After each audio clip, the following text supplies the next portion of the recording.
Buenos días a todos. Dios los bendiga. Estamos aquí en Carlos Chapo de Siberia, Desierto Alto. Bienvenidos todos. Si nos visita alguien por primera vez, sea bienvenido. Nosotros somos de casa.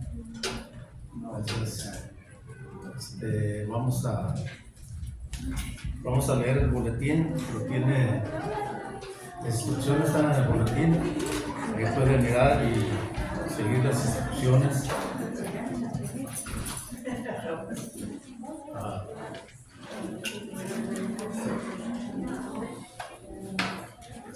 Dios los bendiga a todos. Vamos a poner el servicio en manos de Dios para que su Espíritu Santo, por un día más, Señor, te damos gracias porque nos diste vida, salud, Señor, sobre todo. Te damos gracias por este servicio, lo ponemos en tus manos. Gracias por el grupo de alabanza, Señor, para que tu Espíritu Santo lo respalde, Señor. Damos gracias por cada hermano o hermana que están aquí. Dios los bendiga. Y te damos gracias por la enseñanza de esta mañana, Señor. Que tu Espíritu Santo, Señor, nos redarguya, nos enseñe y entender tu palabra, Señor. Que la palabra que has puesto en el corazón del pastor, Señor, sea bienvenida, Señor, que sea como algo en nuestro corazón, Señor, un fertilizante, Señor, que nos ayude y que florezca, Señor, en nuestro corazón. Te damos gracias, todo esto en el nombre de Jesús, Señor.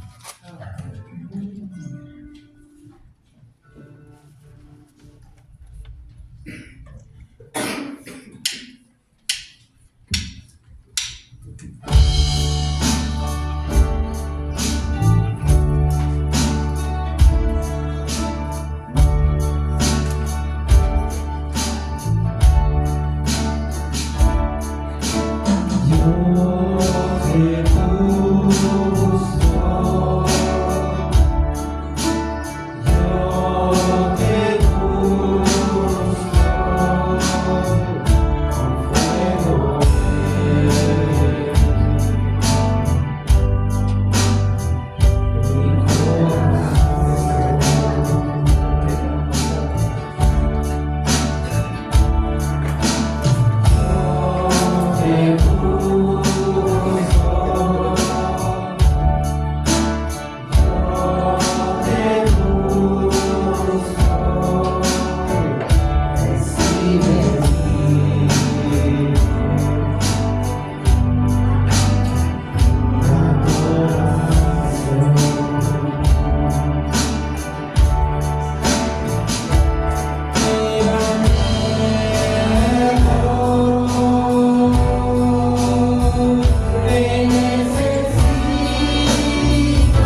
Encontramos en el Evangelio de Marcos, capítulo 10.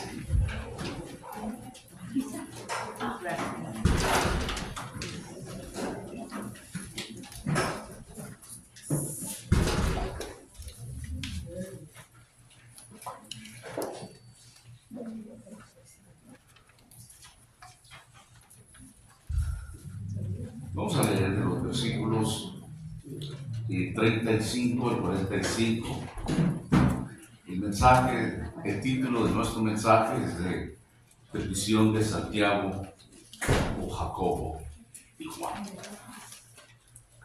Permítanme explicarle que Jacobo es en hebreo, Santiago es en griego, pero es lo mismo. Por eso mirará eso algunas veces de una forma o de la otra, pero es el mismo nombre. Dice: entonces Jacobo y Juan, hijos de Zebedeo, se le acercaron diciendo: Maestro, querríamos que nos hagas lo que pidiéramos. Él les dijo: ¿qué queréis que os haga? Y ellos le dijeron: concédenos en tu gloria, nos sentemos el uno a tu derecha y el otro a la izquierda. Entonces Jesús le dijo: no sabéis lo que pedís. ¿Podéis beber el vaso que yo bebo o ser bautizados con el bautismo que yo soy bautizado?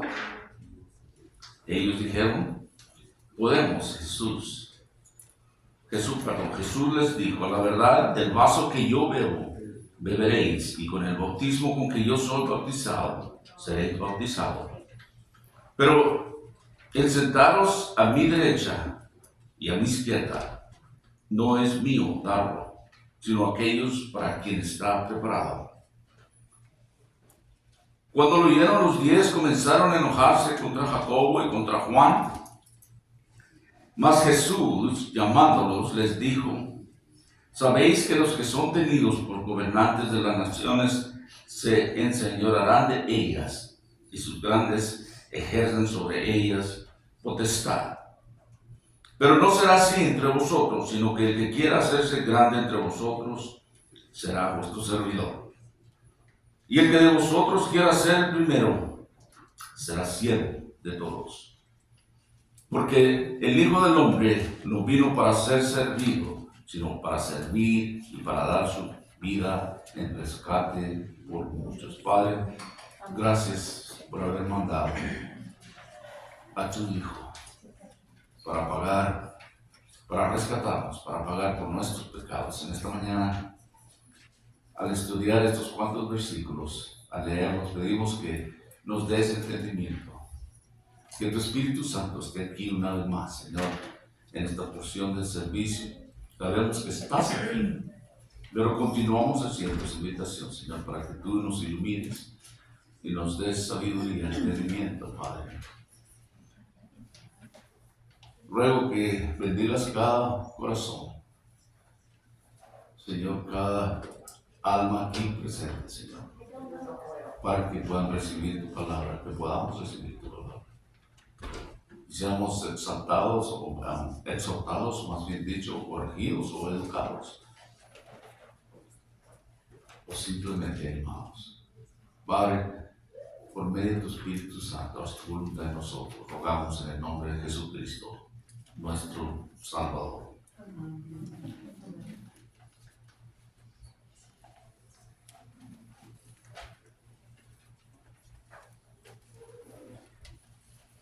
Una mañana, una madre preparaba el desayuno para 2 de sus hijos pequeños y ella estaba preparando unos pancakes, o como les dicen en inglés, pancakes, ¿cómo les dicen? Ya ni sé. Para sus 2 pequeños de nombre Pedro y Raúl. Y estos 2 niños empezaron a discutir sobre quién sería el primero en agarrar el pancake.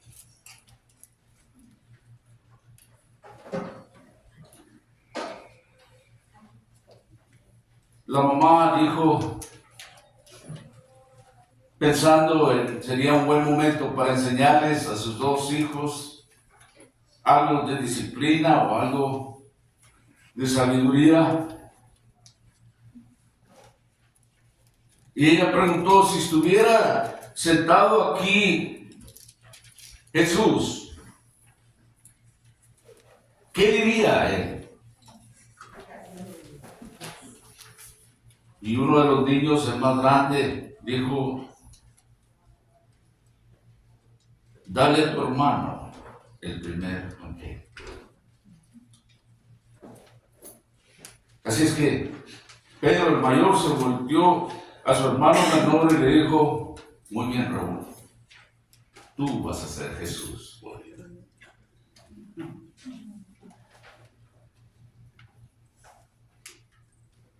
Otra madre en otra ocasión también, con dos niños pequeños, y había quedado una porción, un pedazo de pastel, y pues los dos niños tenían que comer de ese mismo pedazo y tenían que dividirlo. Y la mamá, llena de sabiduría, dijo, el que corte el pastel, o sea, el pedazo, el trozo que quedaba, debe de darle la oportunidad al otro para que escoja. Por supuesto que tenía que saberlo exactamente, porque si no él iba a tocar el más pequeño, el pedazo más pequeño. Pero el mundo es así. Hoy el mundo ve el poder como liderazgo. El hombre, por su propia naturaleza, tiene una tendencia hacia el orgullo y a la autopromoción. Y sabe que estas tendencias o estos atributos, si los pudiéramos llamar así, se manifiestan a una edad muy temprana. El orgullo se revela a una edad muy temprana. Y no es necesario que nosotros enseñemos a los niños a ser egoístas. Esta característica está dentro, por naturaleza, de la persona o del niño. Y en nosotros, o en los niños también, si no lo controlan, esa naturaleza, y en nosotros, si no controlamos nuestros orgullos y nuestros deseos egoístas, se van a continuar manifestando a medida que maduramos, y a veces de una manera no muy saludable. Y muchos de los problemas del mundo actual y la mayoría de los conflictos del pasado es el resultado del orgullo y del deseo de poseer poder. Y las personas quieren prestigio, quieren prominencia, quieren ser reconocidos. Muchos de esos problemas, más fíjese cuando en las políticas, cuando tenemos elecciones, se destrozan uno al otro por querer tener ese poder. Eso viene ya desde pequeños. Pero para nosotros, el Señor da una gran lección aquí a sus discípulos y a nosotros también, como un cristiano debe de ser. D.L. Moody, que hemos escuchado, algunas personas, ustedes han escuchado el hombre, un escritor, dijo, la medida del hombre no es cuántos sirvientes tiene, sino cuántos hombres sirve. Y aquí en nuestro pasaje, los discípulos sentían que haya llegado el momento de Jesús. El Señor acababa de decirles cosas relevantes, cosas grandes. Sabían que Jesús era el Mesías ungido, y ahora empezaban a discutir quién se sentará a la derecha y a la izquierda de Jesús cuando se establezca su reino. Y vemos aquí que Jacobo y Juan solicitan un par de asientos, luego.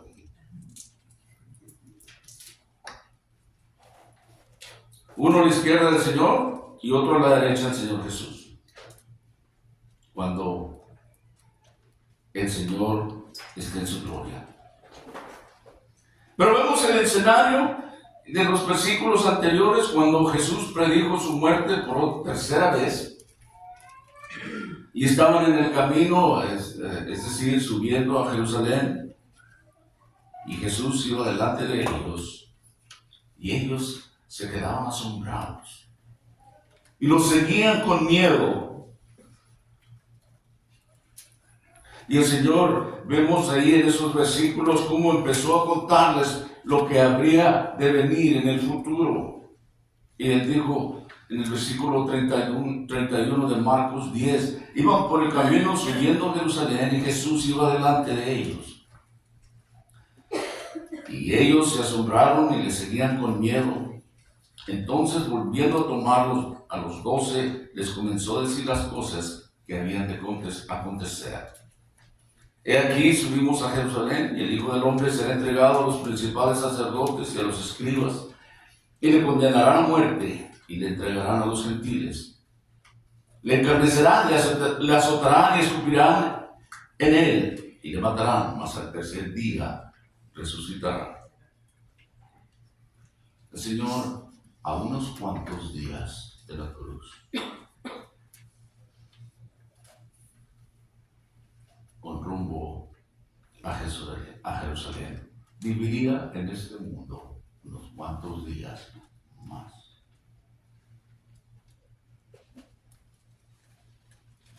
Y él estaba llamando toda la atención a su reinado. Quería que sus discípulos entendieran que exactamente lo que el Mesías habría de hacer. Y habría de haber una entrada triunfal en Jerusalén. Él enfrentaría la muerte y luego resucitaría.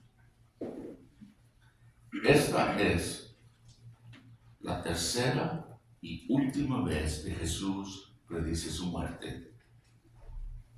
Encuentra usted eso en Marcos 8:31, en Marcos 9:31 y en Marcos 10:33. Pero cada vez que él hablaba de su muerte, también incluía su resurrección.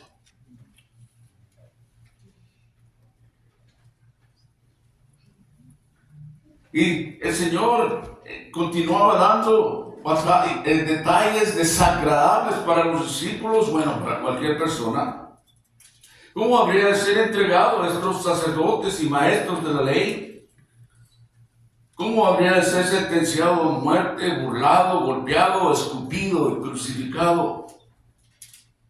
Y sí, triunfalmente resucitaría. Pero aquí encontramos esta lección de estos dos hombres discutiendo. Mateo nos da otros detalles también, pero veamos lo que dice en el versículo 35 al 38. Entonces Jacobo y Juan, hijos de Zebedeo, se le acercaron diciendo: Maestro, querríamos que nos hagas lo que pidiéramos.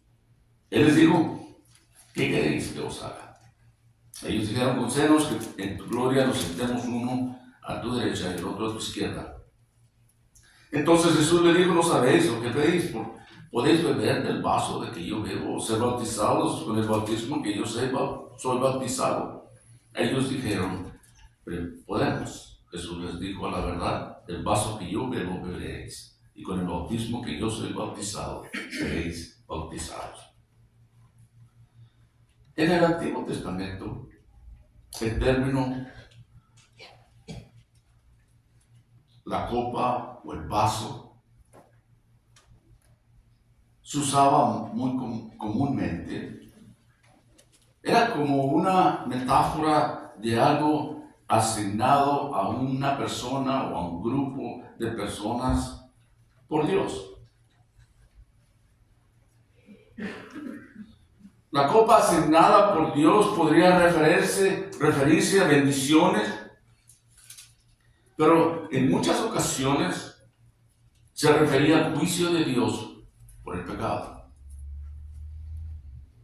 En este contexto, las palabras del Señor implican que Dios había ordenado y querido su eminente sufrimiento y muerte para el juicio del pecado, es decir, el sufrimiento de su Hijo.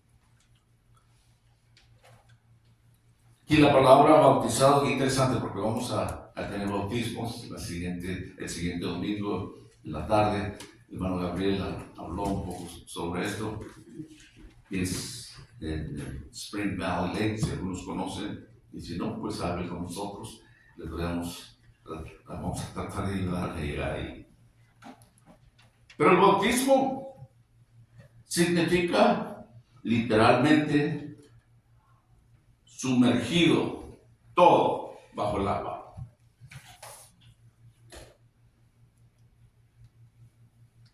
Y como metáfora, en la manera que, en nuestro contexto, en la manera que se nos da, se refiere a que iba a ser vencido por la calamidad, iba a morir. Entonces, cuando el Señor se refiere aquí a la copa y el bautismo, estaba hablando del juicio de Dios que Él impondría sobre Jesús por nuestro pecado. Y toda la aflicción y la vergüenza y la degradación que condujeron a este evento terrible, pero a la misma vez maravilloso. Luego vemos ahí que el Señor les preguntaba que, muy bien, ustedes dicen que quieren sentarse uno a un lado y el otro, uno a la izquierda y uno a la derecha, pero están dispuestos a beber la copa del sufrimiento y sentarse abrumados por la misma calamidad que Él iba a soportar. Y ellos, muy a la ligera, muy audaces, dijeron, oh, sí, Señor. Ahí lo vemos en el versículo 39. Y Él les dijo en el versículo 38 y 39.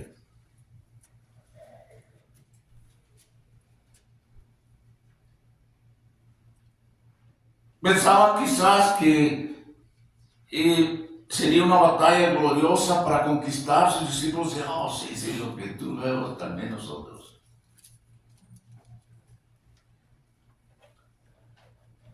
Quizás ellos pensaban en los romanos y quizás el Señor habría de conquistar y ellos serían parte de esta conquista y establecer el reino del Mesías. Pero quizás en la teología de estos discípulos, muy deficiente, no estaban preparados para la humillación y la aparente derrota que resultó en la muerte del Señor, ni para un largo periodo de siglos en su ascensión y su venida en las nubes para establecer su reino. Sí, respondieron muy rápido. Dijo, verdaderamente beberás de la copa que yo bebo y seréis bautizados con el bautismo que yo soy bautizado. No tenía ninguna idea todavía de lo que se esperaba. Los esperaba a ellos también. Pero muy pronto, estos hombres, estos seguidores del Señor, pasarían por acontecimientos desgarradores de tortura y de crucificación de su amado Mesías. Y luego, la amarga desilusión de todo ello. Pero después, todo su dolor se convertiría en un regocijo por la resurrección de Jesús. No hay nada más alentador y que nos llena de esperanza que la resurrección.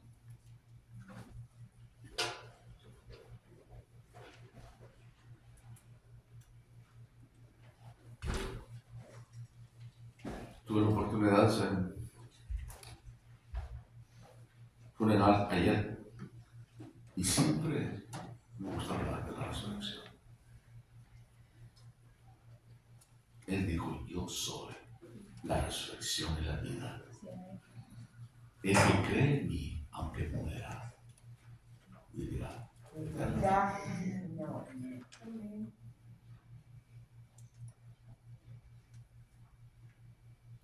Más tarde, después de que habían ocurrido todos estos acontecimientos de lo que el Señor predecía de su muerte en la cruz, de su tortura y todo esto y su resurrección, después de su ascensión,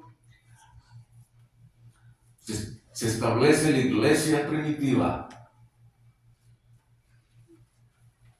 Jacobo y Juan ciertamente bebían la copa y el bautismo del sufrimiento que el Señor hablaba. Jacobo había de ser decapitado por Herodes al principio del libro de los Hechos. Juan, el apóstol Juan, pasaría por la vida siendo maltratado y finalmente exiliado a la isla de Patmos hasta su liberación. Sabemos que Juan nos da el libro, no solo el Evangelio de Juan, pero las cartas de Juan y el Apocalipsis. Él murió de una edad avanzada. Se dice por ahí que murió en el año 98 después de Cristo. Algunos comentaristas dicen que estaba ciego ya y quebrantado. Sin embargo, fue el único de los 12 apóstoles que no murió como mártir. Pero ahora en este momento donde estamos, Jacobo y Juan realmente no sabían lo que estaban preguntando. En este momento parecía que para ellos seguir a Jesús era puro estrellas en el cielo, ¿verdad? Puros truenos, todo maravilloso, todo bonito. Pablo, el apóstol Pablo, más adelante, años más adelante, diría estas palabras a un joven de nombre Timoteo. Y él dijo, también todos los que quieran vivir piadosamente en Cristo Jesús padecerán persecución. El que quiere vivir realmente por Dios, de alguna forma u otra, padecerá persecución. Y aquí, en nuestro país donde vivimos, no es tan difícil. A veces se burlan de nosotros, pero no nos cuesta la vida aquí todavía. Los padecimientos, las pruebas pueden venir de diferentes maneras.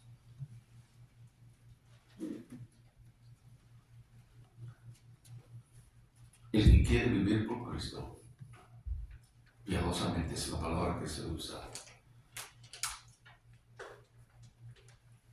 no tal vez, o padecerá persecución. Puede ser hasta en la familia.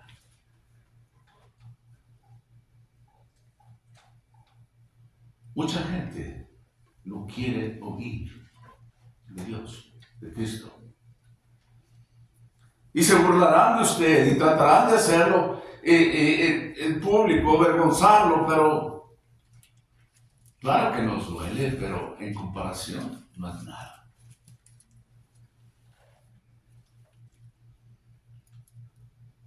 Pero aquí, respecto a esta petición de estos apóstoles sentarse uno a la derecha, el otro a la izquierda de Jesús en su reino, Jesús les dijo a ellos que no le correspondía a él decir o decidir. Pues dijo, estos puestos están reservados para aquellos quienes está preparado. No sabemos, ¿verdad?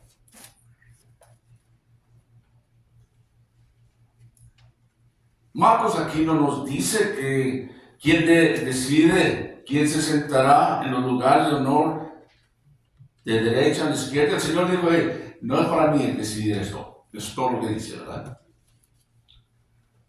De acuerdo a Marcos aquí.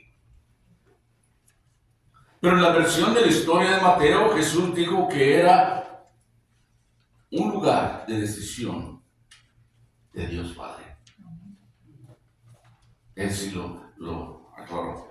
Él les dijo, a la verdad, de mi vaso beberéis, y con el bautismo que soy, y yo soy bautizado, seréis bautizados. Pero el sentaros a mi derecha y a la izquierda no es mío darlo, sino aquellos para quienes está preparado por mi Padre.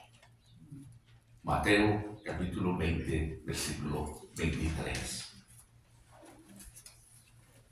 Dios existe como Dios Padre, Dios Hijo y Dios Espíritu Santo.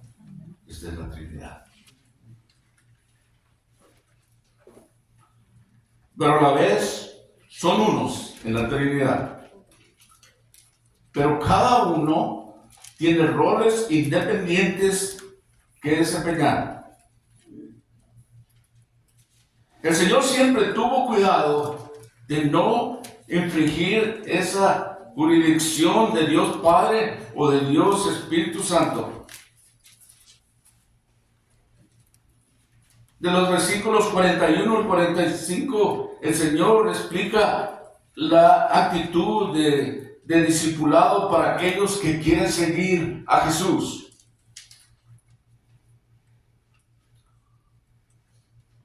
Había dicho que esos asientos estaban reservados, asientos reservados.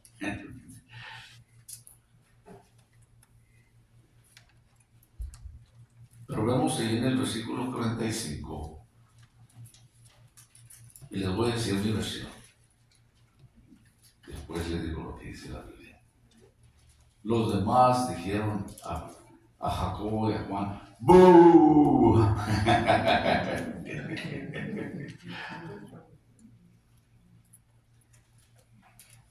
Nosotros como mexicanos diríamos, bueno, los que son mexicanos, bájenlos, quítenlos, sáquenlos de ahí.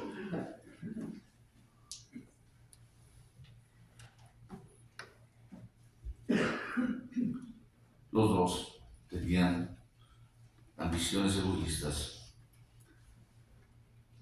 de ocupar altos cargos en el reino de Cristo. Es decir, también los otros 10 tenían esas ambiciones. Es increíble. Bueno, no deberíamos de sorprendernos que dentro de nosotros existe esa naturaleza. Porque está impuesta en nosotros. Así nacimos. Aún dentro de la iglesia. Por eso es que el Señor nos habla así. Porque es nuestra tendencia de querer ser más que los demás.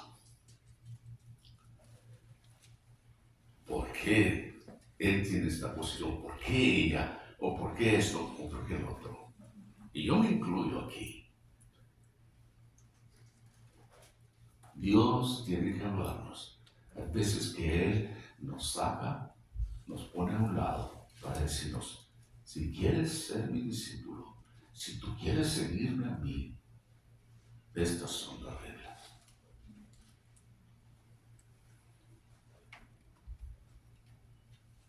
Cuando lo oyeron los 10 en el versículo 45 de Marcos 10, comenzaron a enojarse contra Jacobo y contra Juan. Les digo que ellos son los que gritaron ¡bú! No los oyeron hablar ahí con el Señor. ¡Hey, Señor! Pones uno a la derecha y otro a la izquierda. Y los dos, ¿qué traen estos? ¡Bú! Bájalos de ahí. El Señor usó esta oportunidad para dar una gran lección, como aquella madre hizo con sus dos pequeños cuando empecé la broma. Piense que interesante que el Señor no se enojó o empezó a regañarlos, lo que es tiempo de enseñarlos. Son los últimos días aquí en esta tierra. Tendrían también que aprender a vivir entre ellos mismos. ¿Se dan cuenta que hay veces que nosotros mismos en la iglesia tenemos problemas y no nos aguantamos unos a los otros? Esta señora no me cae. No me gusta cómo se viste, o cómo se conduce, o cómo habla, o este señor.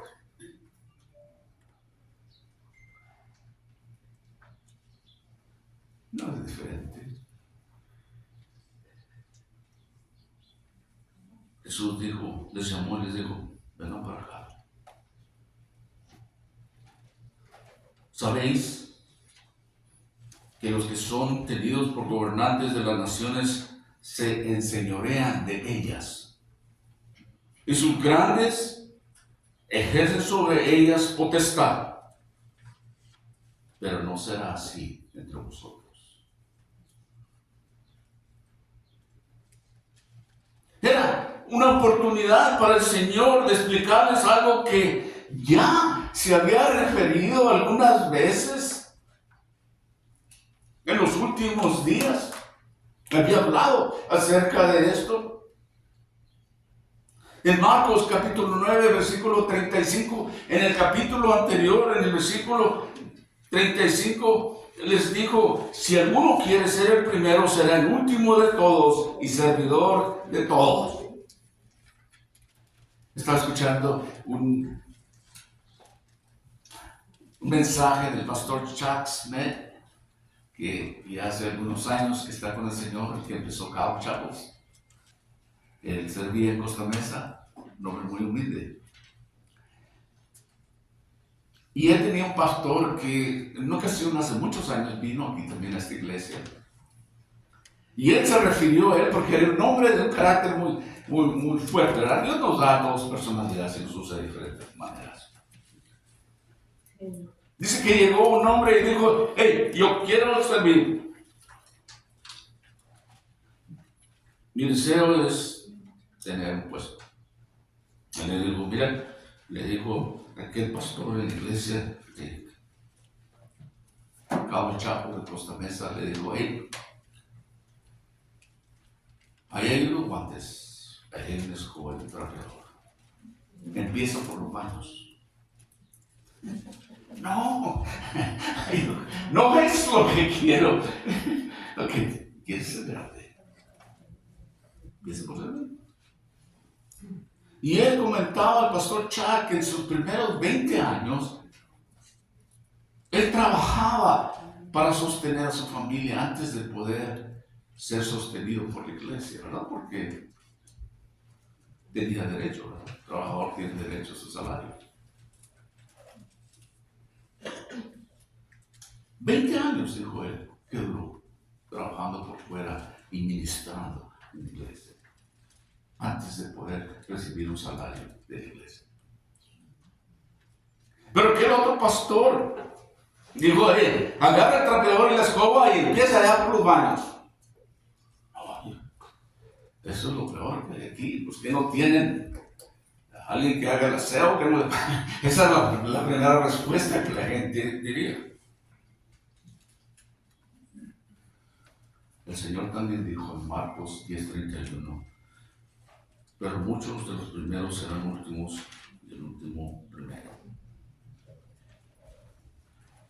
Estos discípulos, como muchos de nosotros también, egoístas, vanidosos, que se engrandecían a sí mismos, no entendían por completo lo que significa seguir a Jesús. Así es que el Señor Jesús, en mi manera de ver las cosas, pienso que Él miraba la necesidad de incluir o inculcar una vez más este importante principio para un cristiano. Marcos nos dice que Él los llamó así, en otras palabras, vengan para acá, vamos a sentarnos, vengan aquí a la sombrita, lo que sea. Quiero hablar con ustedes. Es decir, en la manera que Marcos describe, es una reunión especial con sus discípulos para darles una enseñanza especialmente significativa. Y comienza describiendo cómo son las cosas del mundo. Digo, son grandes a los ojos del hombre. Y ellos, estos personajes grandes, dominan a sus súbditos. La frase griega, un comentarista dice que ejercer autoridad significa obtener dominio o poder sobre otros, como decimos, sojuzgar, funcionar como un déspota.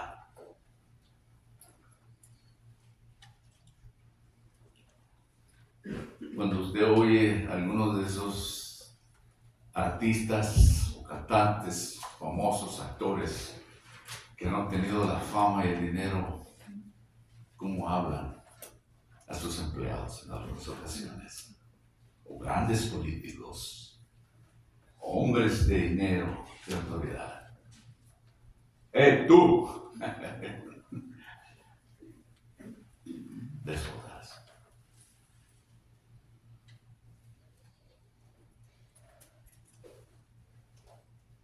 La manera del mundo es de dominar, eso sabemos, de oprimir, de explotar a todos aquellos que están bajo de ellos. Pero ese no es el camino para el discípulo en el reino de Dios. El Señor dijo, no será así entre vosotros.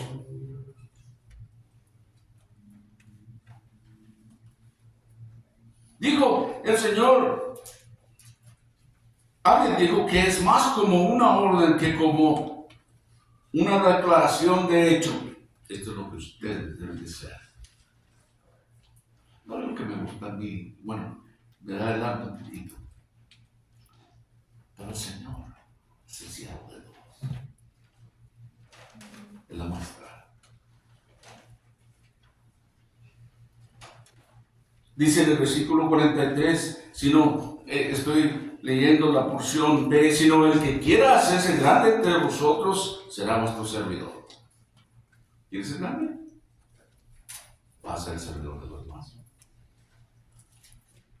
Es Él el que dice cómo, cuándo y dónde.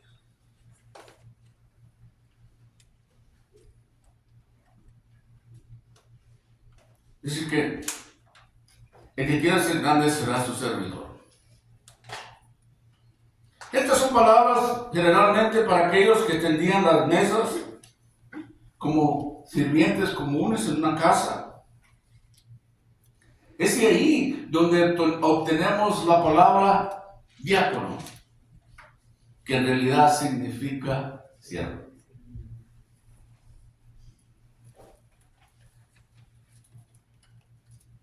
Nosotros, o en cualquier iglesia, tenemos líderes o siervos. A mí me gusta usar más la palabra siervo. Y nosotros hemos sido bendecidos tremendamente. Porque hay siervos aquí que no piden ni obtienen reconocimiento. Trabajan en la parte de atrás preparando para que nosotros podamos escuchar la palabra y podamos sentarnos y podamos, ¿verdad?, alabar a Dios de esa manera. Los siervos en la alabanza, ellos practican 2 veces por semana, ponen su tiempo y su dedicación y su deseo de servir al Señor para bendecirnos a nosotros. Y yo sé que no es fácil para muchos de ustedes, pero y entiendo también que en algunas ocasiones no se puede. Pero ellos no lo hacen para servir al hombre. Ellos saben que están sirviendo a su Dios. Y somos bendecidos aquí con siervos así en diferentes lugares. Y yo estoy muy bendecido. Cuando hablo con ellos les digo, ¿saben qué? Yo no puedo parar a predicar si ustedes no hacen eso. Sin ustedes yo no puedo hacerlo. Yo solo tengo mi porción. A esto me llamó Dios, y mucha gente pensará que eso es muy grande. Y voy a explicar un poquito más.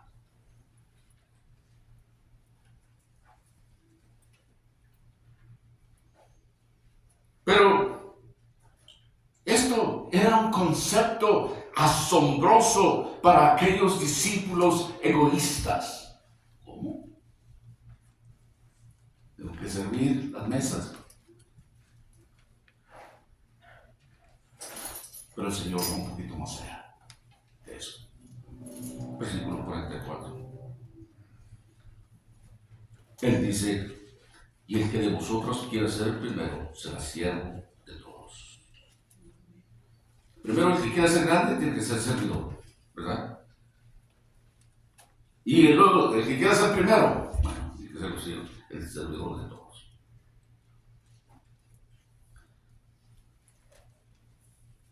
En otras palabras, ser esclavo de todos.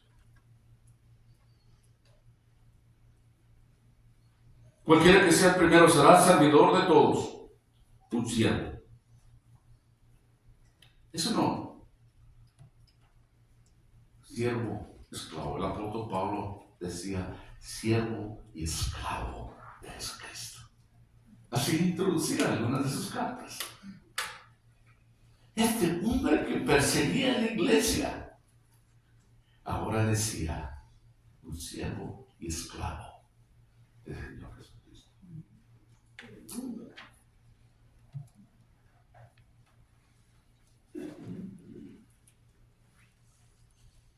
Así es que el esclavo era, o el siervo era el peldaño más bajo de aquella sociedad, y un esclavo casi no tenía derechos en aquellos días. Y él era llamado a hacer tareas más insignificantes que se tenían que hacer. Alguien tiene que hacer café, o alguien tiene que hacer esto, o alguien tiene que hacer lo otro. Y quizás pensaría usted que es insignificante, pero no lo es, porque usted está sirviendo a la gente de Dios, al pueblo de Dios.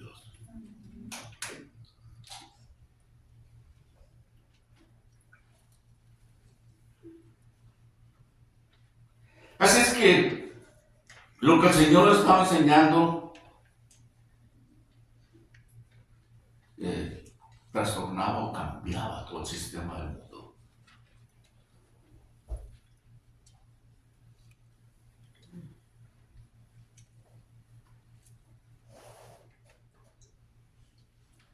el Señor amaba a sus discípulos y a nosotros también. Hasta una redefinición de lo que significa ser grande y cómo alcanzar grandeza en el reino del cielo. Quiero que entiendan muy bien de lo que el mundo dice, pero no. En el diccionario bíblico, esa es mi manera de decirlo. Esto significa ser grande en el reino de los cielos.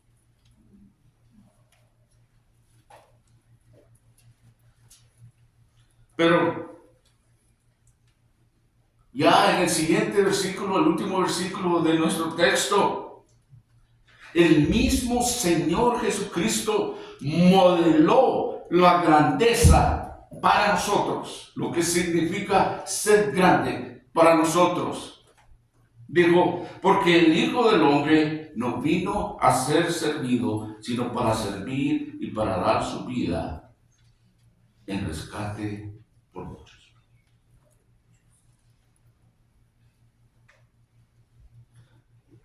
Es como, déjenme ponerlo en diferentes palabras. Porque ni siquiera el Hijo del Hombre vino para ser servido, sino para ministrar y para dar su vida en rescate por muchos. Wow.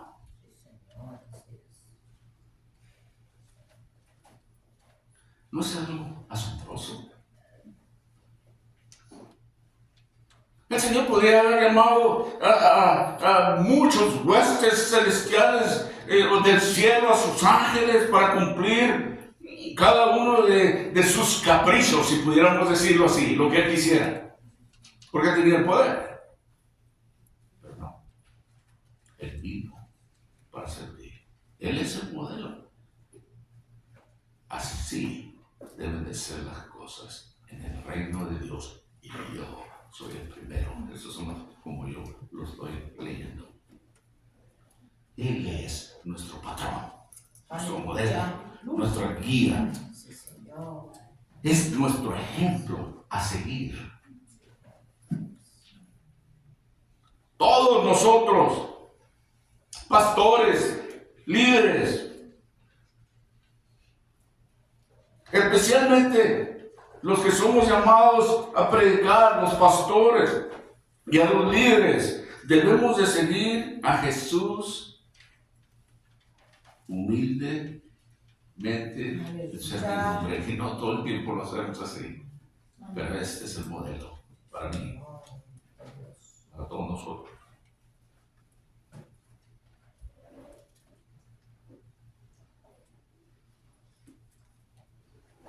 La vida a que el Evangelio llama a los creyentes, dijo un comentarista, no es un sistema ético, sino es el camino del Señor, del cual Jesús es el modelo y la encarnación. Así se hace.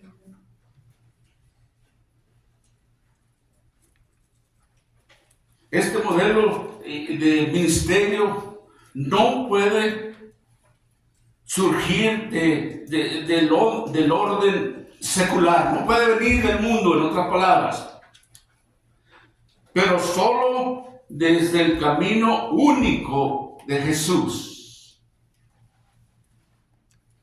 que desafía la lógica de este mundo y ese deseo, esa fascinación o ese por querer dominar a los demás, por tener control, por tener el rendimiento de todos hacia Él. Así es que el Señor dijo que vino a dar su vida en rescate por muchos. Rescate aquí se refiere a un pago, a un cambio de esclavos o de cautivos. Él venía a hacer un pago o a hacer un cambio por el castigo que deberían de tener estos esclavos o estos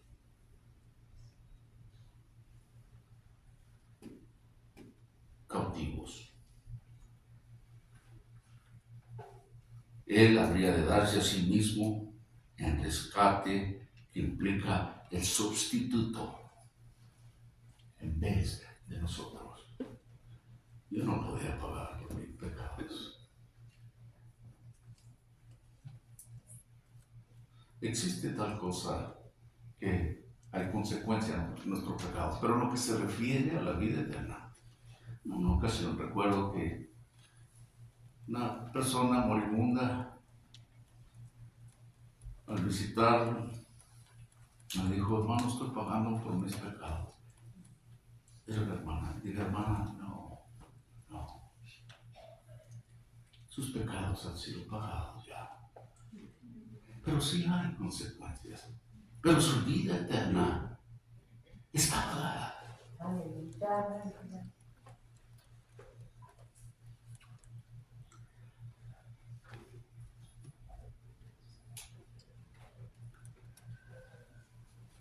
La Biblia nos enseña muy claramente que aquellos sin Cristo son cautivos del pecado y de la muerte espiritual. Todos vamos a morir físicamente. Pero esta muerte es espiritual. Su alma vivirá para siempre. Es su decisión. Es nuestra decisión donde pasaremos la eternidad. Y el Señor no quiere que ninguno de nosotros se pierda, mas vengamos a la vida eterna, a Él, al que ha pagado por nuestro lugar, el sustituto para rescatarnos de esa esclavitud. Pero dice muy claro que aquel que no tiene a Cristo es cautivo del pecado. Todos pecamos, no me malentiendan. No hay ni siquiera uno que diga: no, yo no peco. Vamos, ¿cuál es la diferencia? La diferencia es que nosotros tenemos a un abogado, a un licenciado, como cuando va a corte. Y él dice: hey, este es mío. Yo pagué por él. Este es mío.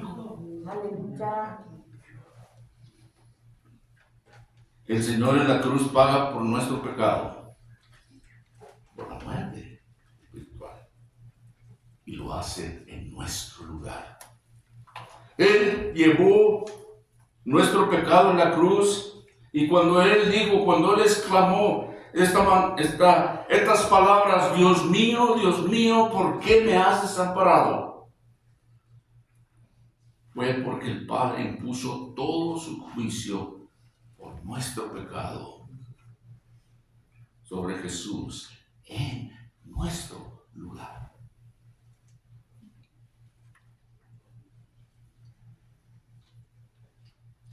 Y al final, el Señor Jesús dijo ahí en la cruz: consumado es.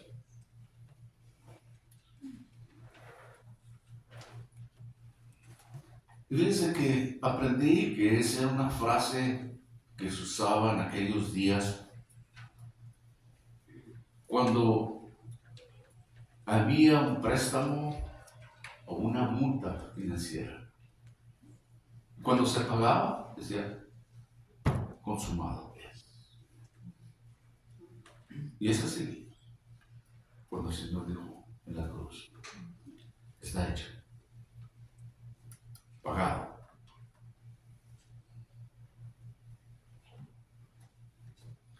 Literalmente significa: tus pecados han sido pagados en la totalidad.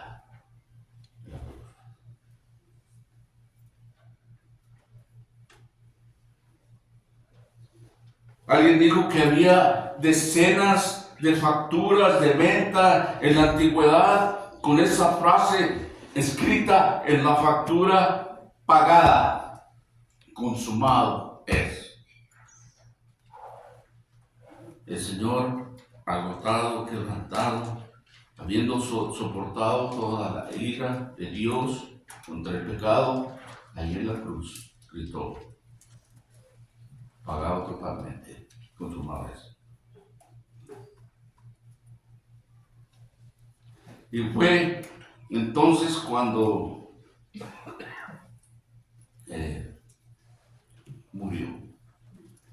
Él dio su espíritu y murió. Nadie lo mató.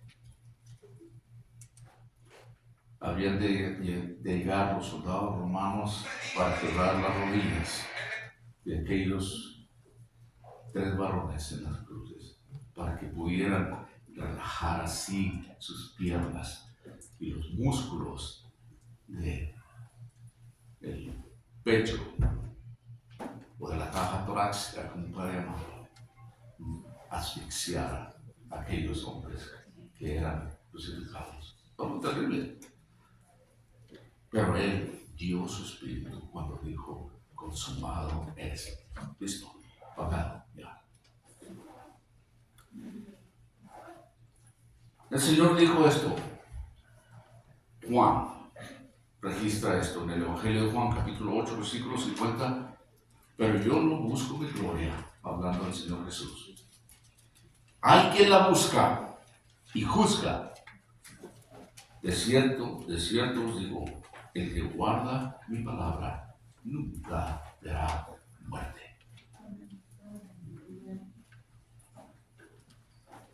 Había pagado la pena por el pecado en toda su totalidad. Su obra de redención, ordenada en la eternidad pasada, fue final y plenamente cumplida.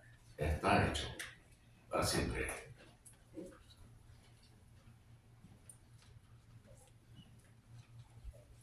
Nosotros no podemos seguir el ejemplo de Jesús pagando por los pecados de otros en su lugar. Yo no puedo hacer eso. Porque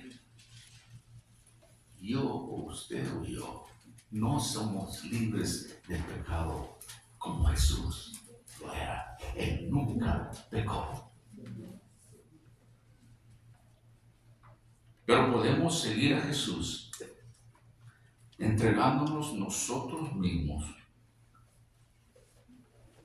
en servicio, en servirle a Él.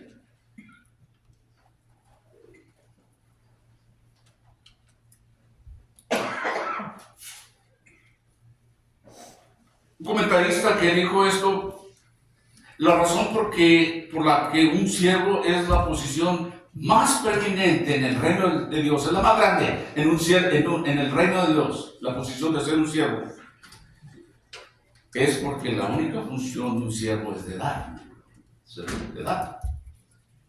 Y dar es la esencia de Dios. Dios lo dio todo. De tal manera amó Dios al mundo que ha dado a su Hijo unigénito para que todo aquel que en él crea no se pierda, mas tenga vida eterna.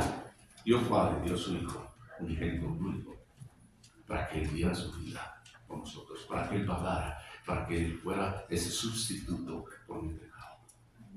Porque la palabra de Dios dice, por lo cual todos pecamos, todos, no hay ni siquiera uno que pueda decir que no ha pecado. Todos han fallado a la marca que Dios había puesto. Pero gracias a Dios, que Él vino a hacer ese don, el regalo de Dios. La paga del pecado es la muerte. Usted y yo merecíamos morir eternamente. Pero Dios ha mandado ese regalo, su Hijo, que ha pagado. El sustituto mío. Wow, usted tiene que tomarlo personal. Es por mí. Él pagó por mí. Él vino por mí. Él me ha amado de tal manera que dio su vida por mí. Y es así. Así lo es. Porque usted es especial para Dios. Porque Él lo creó a usted. Y Él lo ama. Es bastante complejo y difícil para entender, pero es así.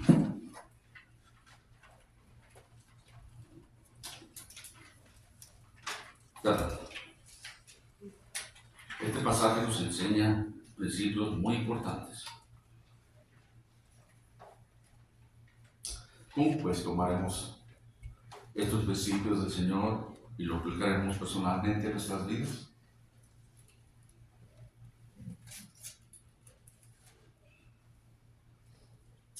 Pues claramente que si usted y yo somos creyentes, seguidores de Cristo hoy en día,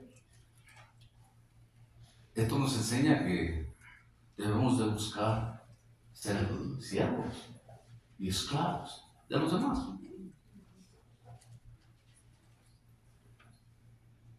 ¿Y quiénes son los más grandes en nuestra iglesia? ¿El pastor? No. Es lo que mucha gente podría pensar, pero no es así, necesariamente. Alguien dijo por ahí, son los que limpian los baños, los más grandes. En la iglesia, el reino de Dios. Nadie quiere hacer eso. O los que hacen los trabajos más sucios. O son los trabajadores, aquellos que están en las guarderías o en el ministerio de niños y por aquellos que están en tablets por allá cuando que tienen que limpiar pañales, quitar pañales.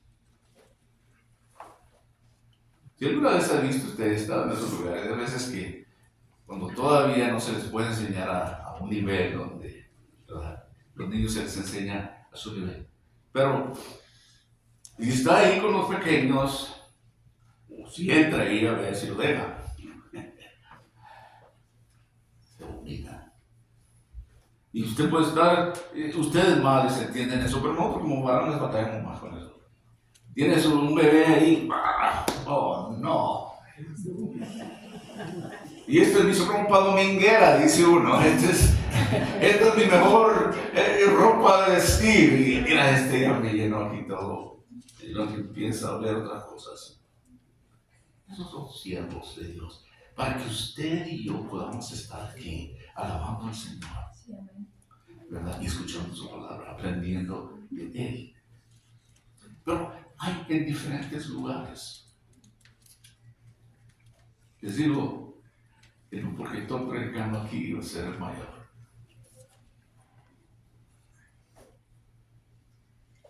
Hay gente en las aulas, las clases detrás, donde enseñan a los niños acerca de Dios, acerca del amor de Jesús y de su reino.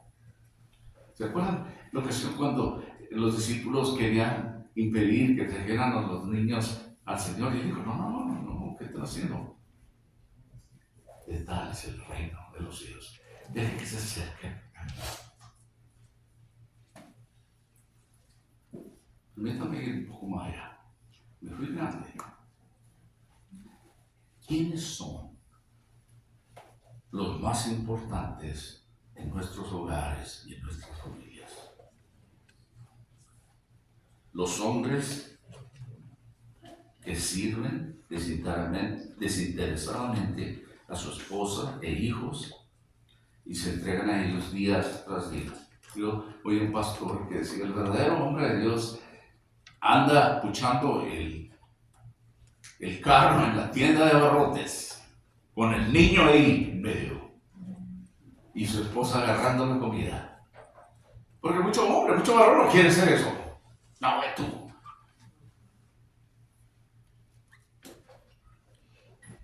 Las esposas que sirven con amor a sus maridos e hijos hasta bien entrada la noche son los siervos de Dios. Y aquellos niños que sirven con gusto y con alegría a sus hermanos y a sus padres, muchas veces el hijo o la hija mayor tiene que llevar una carga para ayudar con sus hermanos. Y luego, cuando llega la vejez de sus padres, aquellos